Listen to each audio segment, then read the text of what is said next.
My countrymen, good evening. I am now addressing the nation together with the civilian, military, and police sectors, the organizations that would count in our enforcement of the laws to protect the people of the Republic of the Philippines. Pardon my broken Tagalog, pero sa mga kababayan ko, kayo, ako, do not panic. Huwag kayo masyadong may stress na parang hindi mo na magawa ang gusto mong gawin. Pwede pa rin, pero may restrictions tayo. May mga kondisyon dahil nga sa crisis. The crisis is very, very clear. COVID-19 is spreading all throughout the country, including the Philippines. Ang ano natin dito is there is no cure. Wala naman tayong mabili sa mga butika, pharmacy to buy the medicines to cure COVID-19. It's a virus. Ang panglaban lang natin dyan yung katawan natin na medyo in good health, na walang sakit. Yung medyo may mahina, make yourself healthier by whatever means, maybe food, vitamins, but most of all, try to obey what government is suggesting or ordering you to do. Huwag kayong matakot, huwag kayong manervyos, pero wala pang sabi ko mga antidote nito. It would only come in a form of a vaccine. Kagaya ng kagating kayo ng aso, tapos there is the tawag nilang rabies or rabies, if you may, pang-away. Sarili rin yung it's a form of their germs, mutate lang to fight, to warm our bodies, magbigay ng signal sa katawan natin na merong mga germs na pumapasok sa katawan mo, and the only way to fight it is to yung mga sundalo na tawag nila antibodies, yung pang-away mo sa mga madudumi, mga kagaw, germs, sila yung ma-alert at sila yung papatay ng virus. But until now, wala pa ho yan. So, nandyan na yan. It's a serious one. It is true. Huwag ninyong maliitin. Do not minimize it. I said, but do not kill yourself with worry, because government is doing everything possible to make it at least controllable.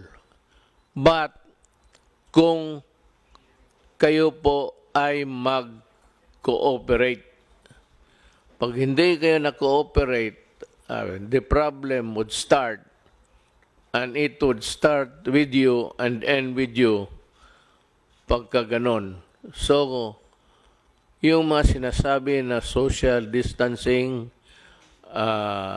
sundin lang po ninyo, at yung mga binibigay na well ahead ng Department of Health, sundin ho ninyo kung anong sinasabi ng mga doktor, kasi sila po ang marunong niyan.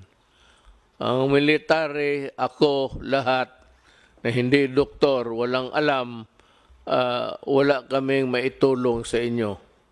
It's only the medical people and medical experts who can help us. So listen to them. Dito sa atin, it's Secretary Doke, and Secretary Doke would articulate kung anong nalaman niya, anong bago na pumasok na impormasyon, and he would tell us what to do. So it's very important to give credence to what he says. Ang importante niyan, sumunod kayo. At meron ho kaming itong task force, interagency to, kasali na ang military pati police, kasi kailangan namin ang tulong nila kung sakali man lalala talaga to. Maybe this would create a public disturbance, disorder, but tingin ko hanggang dyan lang naman kasi, I know that you want to follow because you want to help everybody, including yourself and your family. Meron ho kaming resolution ngayon, but maybe I will convert this into an executive order para masunod talaga lahat. Ang sinabi dito, ang una, ang resolution is yung a province quarantine is advised when there are at least 2 positive COVID-19 cases belonging to different municipalities, component cities, or independent component cities in the same province. Ito ng national capital ng isang probinsya. Yun ang definition kung ano yan. Ito namang LGUs which have imposed community quarantine in the respective jurisdiction upon the declaration of the state of calamity shall be allowed to access their quick relief response. Ang ibig sabihin ho, yung ano ninyo sa probinsya ninyo which you have prepared can now be utilized to the fullest with the help of the national government. Itong isa, work in the executive department. Yung departamento ko, yung akin, kasi tatlo yan. Department, ang executive department, ako. Then, Congress is another department. Independent to yan. Hindi kailangan sumunod yan. May sarili sila kung gusto nila. And the other department actually is the judiciary. Magkaiba kami, pero tingin ko, ang mga trabahante sa lahat sa gobyerno na may alam kung anong mga bagay, public works, tourism, nandito sa departamento ko. Yung public health, nandito sa akin, so sila yung inutusan kong mag-aral at ito nga yung mga resulta namin. So work in the executive department shall be suspended during this period. Walang trabaho, suspended sila, walang pumasok, without prejudice to the formation of skeletal workforces of government by government agencies in order to maintain the unimpeded delivery of services to the public. Ibig sabihin sa mga opisina nasyonal, walang trabaho pero may mga skeletal, yung mga few employees volunteer or selected na sila ang muna to man the fort, ika nga, sila yung papatakbo ng departamento but with a reduced workforce. Ito namang flexible work arrangement shall likewise be encouraged in the private sector. The Department of Labor and Employment and the Department of Trade and Industry shall issue guidelines to safeguard the welfare of workers. all manufacturing, retail, and service establishments are advised to remain in operation during said period, provided that strict social distancing measures are required to be observed by the respective management. Ibig kong sabihin sa privado, labas sa gobyerno, ang trabaho tuloy-tuloy, pero ganun rin, reduce, ang skeletal pa medyo ano lang, yung pinili lang, at yung walang mga sakit, magtatrabaho sila. But ang may-ari ng factory o anong klaseng negosyo mo, warehouse, see to it that they are taken care of by their mga management. Huwag ninyong hayaan ang mga trabahante ninyo.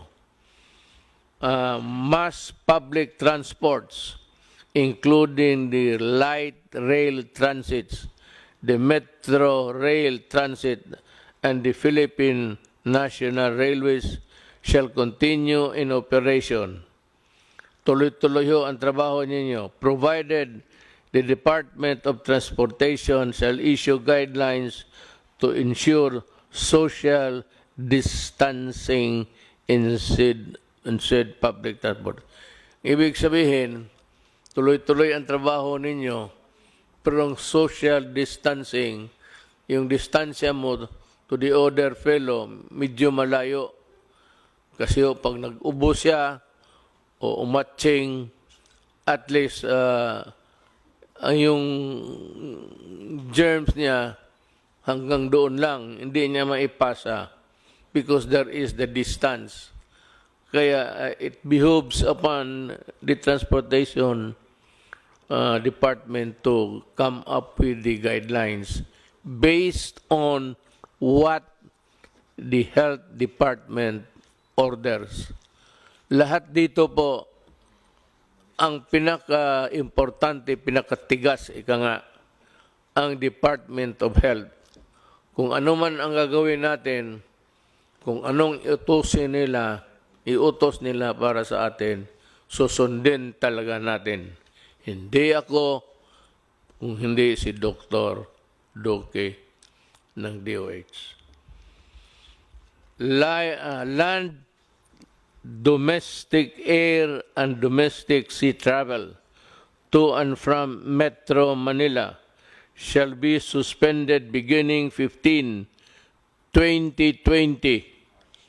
March 15, 2020, and to end on April 14, 2020 sa alas 12, subject to the daily review by the Interagency Task Force.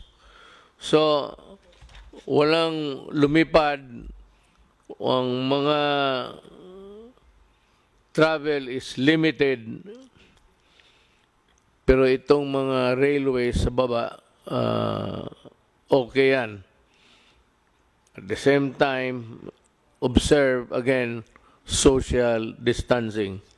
Pero sa aeroplano po, beginning March 15, 2020, March 13 tayo ngayon? 12. Oh. March 15, midnight, from, it takes its force and effect. So, tandaan ho ninyo yan. Pero subject again to review day to day. Tingnan namin kung ano ang nangyayari.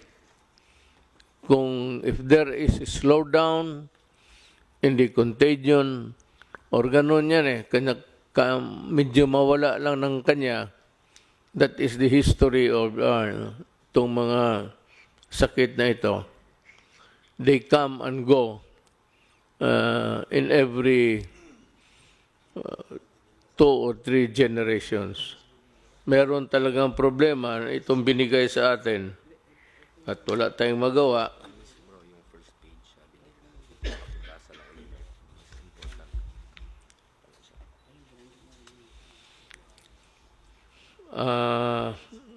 ito yung talagang trabaho nila. The code alert system of COVID-19 public health event is hereby raised to code red sub-level 2. The Department of Health has to explain to the public itong wherewithals ng code red sub-level 2, I think, which is the highest sa prescribed ng WHO. Medyo nandito na tayo sa maximum. And it is really for the protection of humanity. The recommendations of the Department of Health Technical Advisory Group in imposing stringent social distancing measure in the National Capital Region are adopted for a period of 30 days from the issuance of this resolution, with salient points, yung mga importante, of which are as follows. Yung mga importante na nakalagay doon sa social distancing measures. The suspension of classes in all levels in Metro Manila is hereby extended until April 12, 2020. It's almost about a month. Ngayon, so walang klase, pwede kayong magbakasyon dyan lang sa bahay. Avoid, I'm sure may mga bagay-bagay dyan sa bahay na hindi pa ninyo nakita. If I were a student, estudyante man rin ako noon, I would avoid yung mga bar, ano dyan, mga nightclub, maraming tao, where people congregate, tapos nandyan malapit kayo. Mag-ubo yung isa, mapasa niya. Pag nakuha mo, nag-ubo ka, pasa mo rin doon sa kabila. So try to avoid people, crowds. Yun, for your own protection. Huwag kang, may mga tao kasi, na magsabi, wala yan. Kung patay ka, patay. Tama. Pero kung patay ka rin talaga. Wala rin tayong magawa. So, kaawa naman ang nanay pati tatay ninyo. So, better just stay within the premises of the house. If I were you, alam ko na kung anong gawin ninyo. Bili kayo ng cellphone na marami. Wala naman kayong ginawa kung hindi magtulbok-tulbok rin dyan eh. I mean, everywhere that I look. Dito sa walang pakialam ang tao. Sige, nandoon na sa cellphone. So, we are reduced to one village. Di mas malapit. Instead of talking, you have your cellphone. And that is a benefit which was not given us during our time.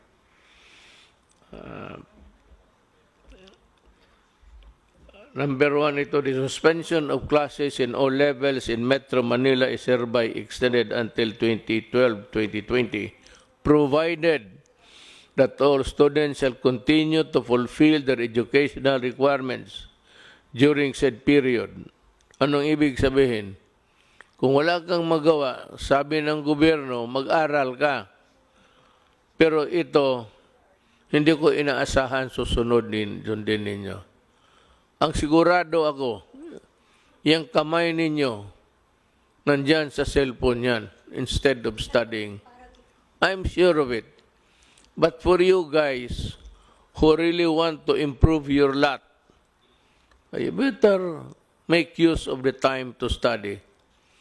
Because, alam mo, mga anak, kayo mga bata, kayo yung mamatay na hindi makalabas ng bahay. then you make all sorts of excuses. But you know, there will be truant officers. Alam mo yung truant? Yan it's an American practice.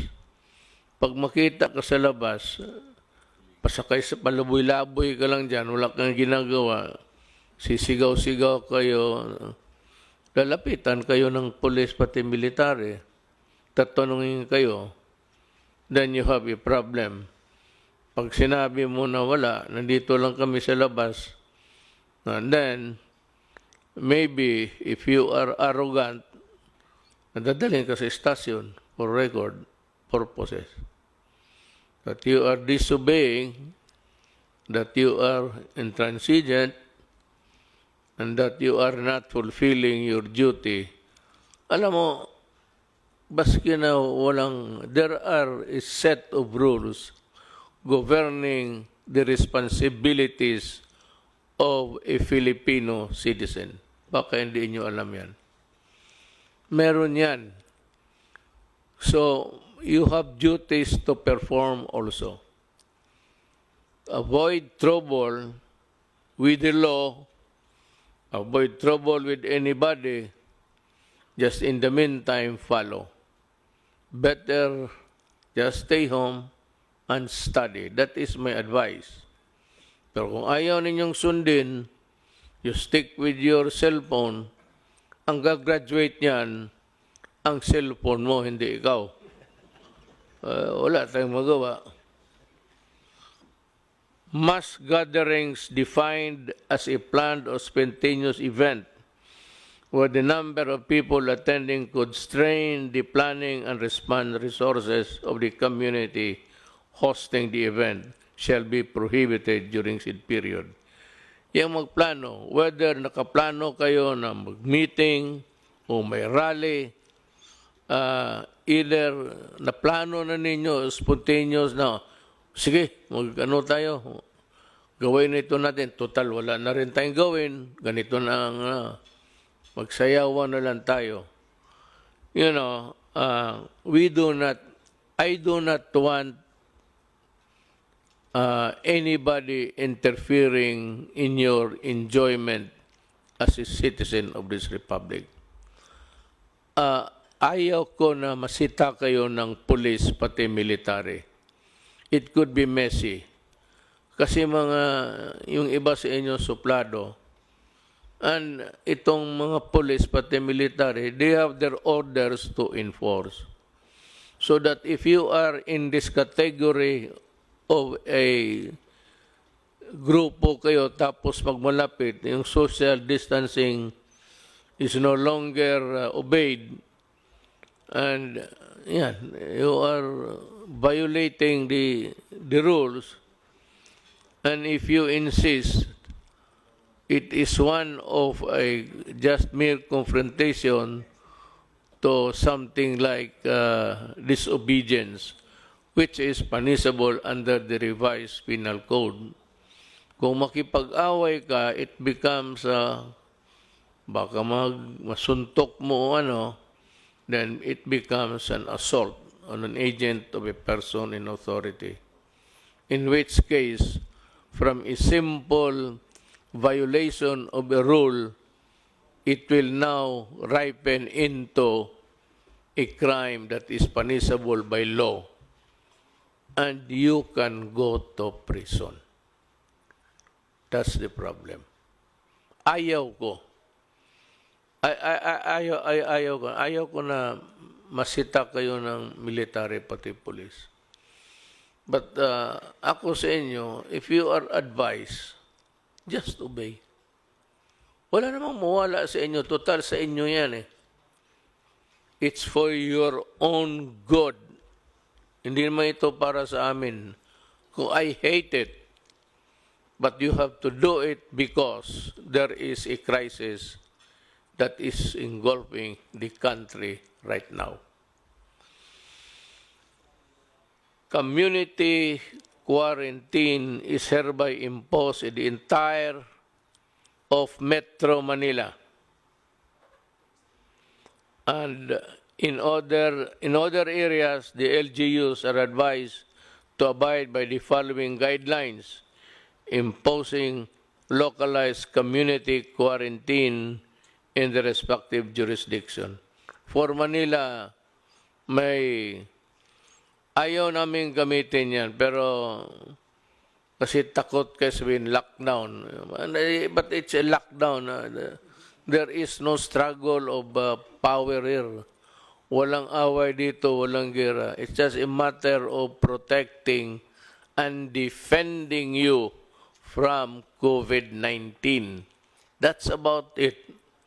It has nothing to do with the power of the military or the power of the police, nor or my power of this guys beside me. Hindi yan. It's not an issue of, it's just an issue of protecting public interest and public health. Yun lang. A barangay-wide quarantine is advised when at least 2 positive COVID-19 cases belonging to different households in the same barangay. Kung sa isang barangay may 2 na infected, medyo i-quarantine na ninyo yung barangay ninyo. Itong problema sa 2, sabihin na it behoves on the barangay captain actually. The barangay captain is under the administrative code is a person in authority. That's why kung makipagsuntukan ka ng barangay captain because he is enforcing the law o awayin mo, pareho ang kasalanan mo kung lumaban ka sa police or sa person in authority. Mabigat ang barangay captain and teachers also. Teachers, because of the nature of their work, are persons in authority because they are made so by the law itself to give them the stature in relation to the work of trying to mold and teach the Filipino students. Kaya ang teacher rin, kung utosan ka, sunod ka, pareho sa barangay captain. Now, if the barangay captain would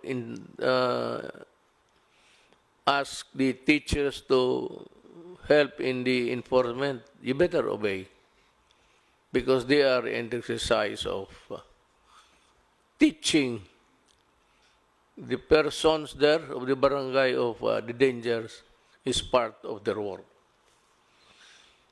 Then you have a municipality citywide quarantine is advised when at least 2 positive COVID-19 cases belonging to different barangays in the same municipality. Kung sa munisipyo kayo tapos isang barangay dyan, may 2 na tinamaan ng COVID-19, diagnosed to have COVID-19 infection, magka-quarantine na rin kayo. And, before I forget, I do not have enough soldiers and policemen to cover all over every inch of the country. Kulang ako. Meron ako na magamit ko ang barangay captain. Ang barangay captain is bound by what is written here, whether by way of rules implementing in the meantime or if it becomes part of an executive order. You better implement this because if not, then you will also go to prison for dereliction of duty or simply not enforcing a rule imposed by government. ang pinaka ano dito yung mga barangay captains. It falls upon your shoulders to exactly do what this regulation wants to happen. Huwag kayong magkamali dito kasi pag hinabol kayo ng Department of Interior and Local Government, you can be dismissed or you can be suspended and you'll have trouble. And besides, I think the electorate will remember you for being a laggard.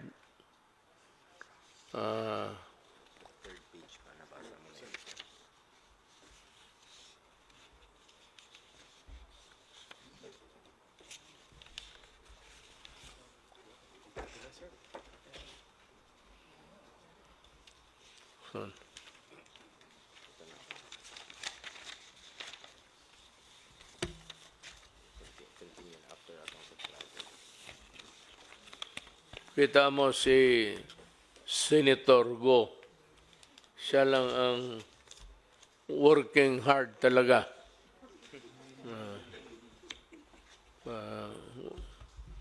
Yan ang public official. Really. Especially the barangay captains and the kagawads. No, you have been elected there. You sought the position. Hindi naman tayo, pinili natin to eh. Nobody ordered us for us to be to where we find ourselves now. At tapos tatamad-tamaran ka. That's not the way how to do it. One is you go to, if there's a case, a good case against you, you lose the position and you are dismissed. And maybe in the worst case scenario, you'll go to jail. Better be always be reminded of that duty. Pinili mo yan, huwag kang magtamad-tamaran kasi matatamaan ka. Ginusto mo yung position, magtrabaho ka. The aforesaid measures shall be subject to close monitoring and reassessment after the expiration of 7 days from the issuance of this resolution. You know, we will review, I have imposed upon the cabinet members and the entire members of this task force to be present every day. I know that it is hard for them. It is really an imposition. It's quite maybe a burden, but ganon rin ang sinabi ko sa kanila. Nandito tayo sa gobyerno. You choose to be a part of government, and there is a crisis with no solution in sight. Walang solution unless there is a vaccine by the grace of God na may makita o maimbento ng ating mga scientists. It could be the Philippines for all you know. But I'm just telling you what you're supposed to do. Ang isa is the LGU outside of the National Capital Region, yung labas ng Metro Manila, are advised to exercise sound discretion in suspending classes in the respective localities without prejudice to a determination by the national government to suspend classes if the situation so warrants. So, ang LGUs, may kunting leeway, and just a little elbow room para makagalaw kayo to respond to the crisis in the community. But it does not allow you to suspend classes on trivial and for, stupid reasons. It is only done because you have to protect them from the COVID-19. Yan lang talaga. Do not do it just to please everybody. Or sa bagay, I have full faith and confidence in our supervisors, teachers. I'm just saying that please do not do it the way others would want it to happen. Mas maganda yung walang klase, walang ganon. Wag mong gawin yan because in the following statements, the Philippine National Police and the Armed Forces of the Philippines, in coordination with the Interagency Task Force, shall be called upon to ensure effective and orderly implementation of the above measures. Hindi ito martial law.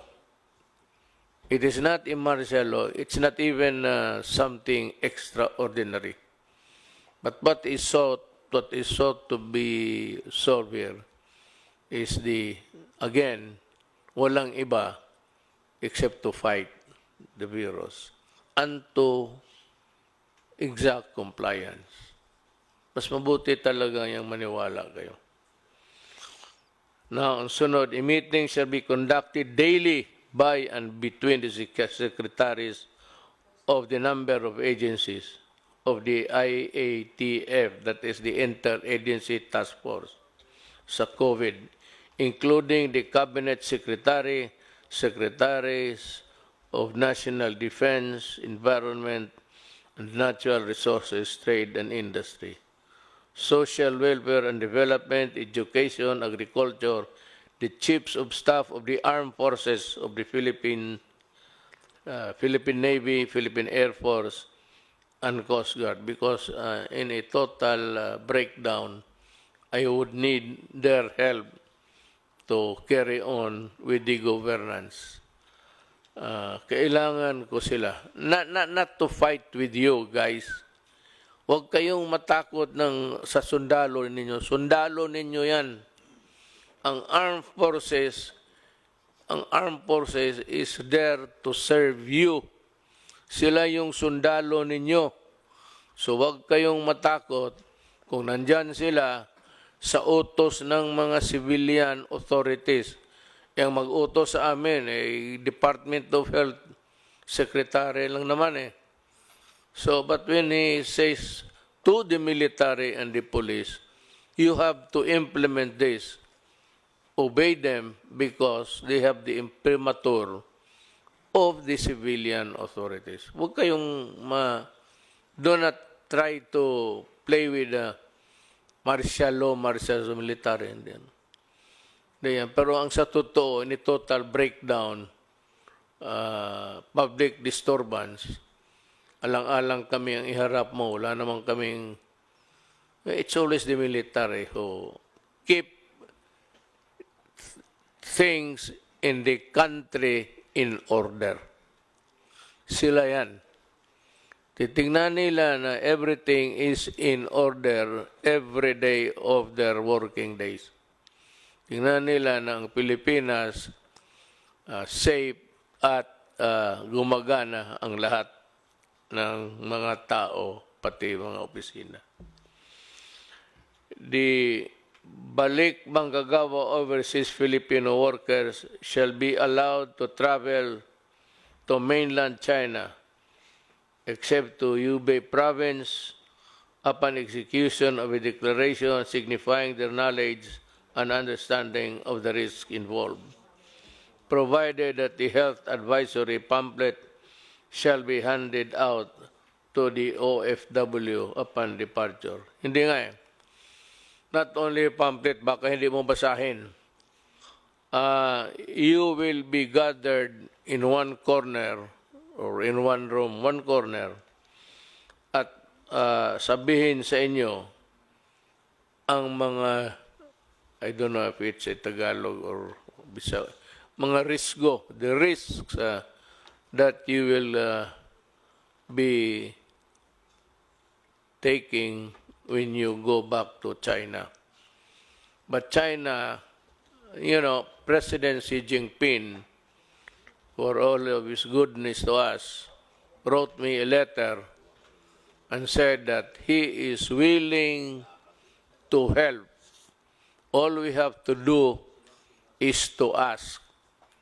Ako, ang tingin ko, maybe there will be a time if things deteriorate that I have to call on China to help.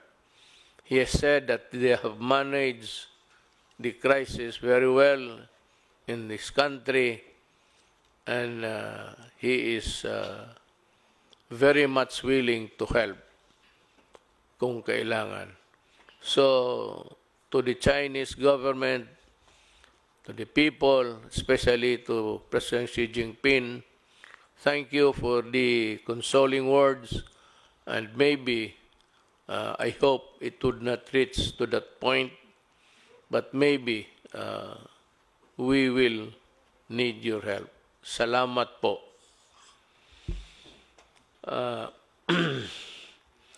The entry travel restriction shall be imposed upon those traveling from countries with localized COVID-19 transmission, except for Filipino citizens, including their foreign spouse and children, if any, holders of permanent resident visa. Remember, Filipino, walang problema. Holders of permanent resident visa and holders of diplomatic visas issued by the Philippine government. Yung travel dito ang gustong pumunta, hindi tatanggapin, lalo na kung yung bayan nila has ordered a restriction sa travel. Mismo yung bayan nila hindi pumayag na mag-travel sila tapos pupunta sila dito, hindi rin natin sila tanggapin. But, ang Pilipino, pati yung pamilya niya, because they are Filipinos and this is their country, they are very much welcome to come back. Lalo na sa panahong ito, if they want a more secure, comfortable place. Now, with regards to itong mga diplomat, hindi naman kailangan papasukin yan sila. Total, kung sabihin lang rin sa kanila, huwag kayong lumabas dyan sa embassy ninyo. Huwag kayo magpasyal-pasyal, dyan lang kayo. Kasi baka kayo pa ang magdala ng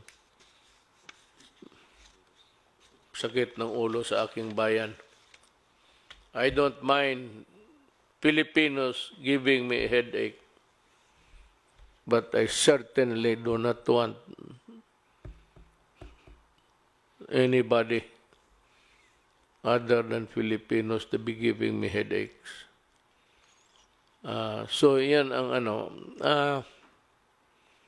yun ho ang maibigay ko sa inyo na payo. You might, sometimes it's a convoluted thing to listen, pabalik-balik. Ang simple lang yan. The purpose to protect and defend you. From what? From COVID-19. Then what is the purpose of government? The purpose of government is see to it that things are in order. To do that, if things deteriorate, I said, the military and the police will maintain order. Kaya nga tawag niyan, peace and order. There has to be a peace, and that peace, nakalagay na, orderly. There must be order in the country, and that is all. The purpose is to, I said, guard your well. Sumunod lang kayo, lahat ng bayan ng buong mundo nauna pa sa atin. Tayo tinitignan lang kasi mabilis sa kanila.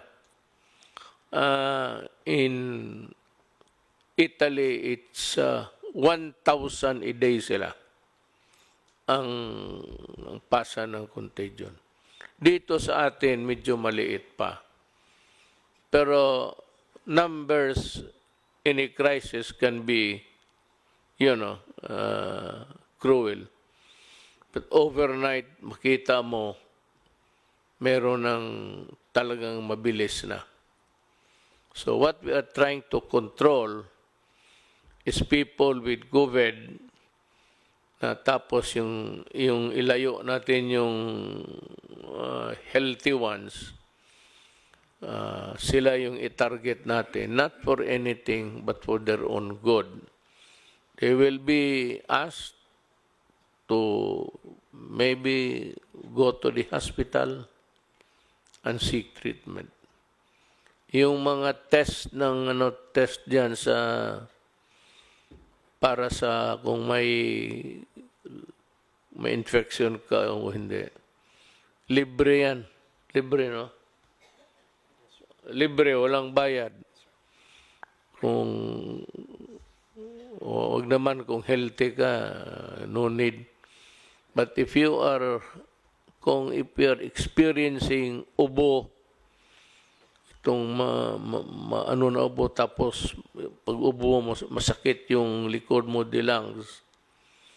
Ang lungs mo ang titirahin dyan eh.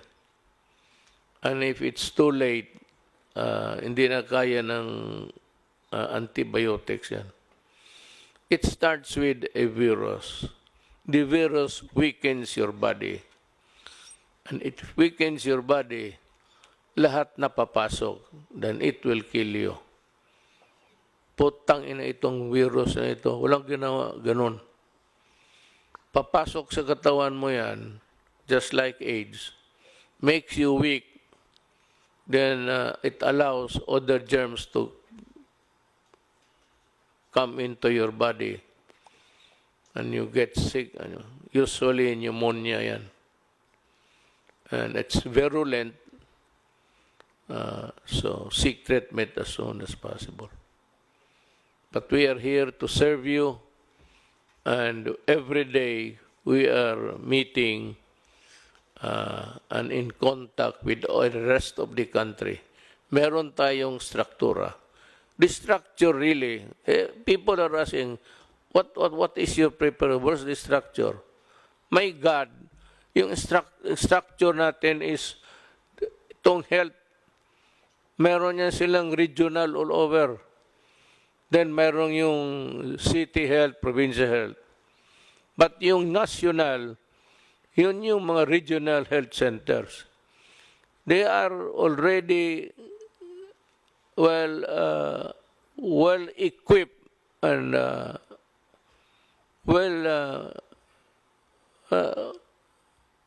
nag-aral na yan kung ano ang gawin nila. There is the structure. So, sumunod lang tayo at hiningi ko sa inyo, kunting pasensya lang. It's for your own good. Para sa akin, kung ayaw mo na, baka ako ang mamatay, hindi ka maawa sa akin. Dahil sa kalokohan mo, ayaw mong sumunod.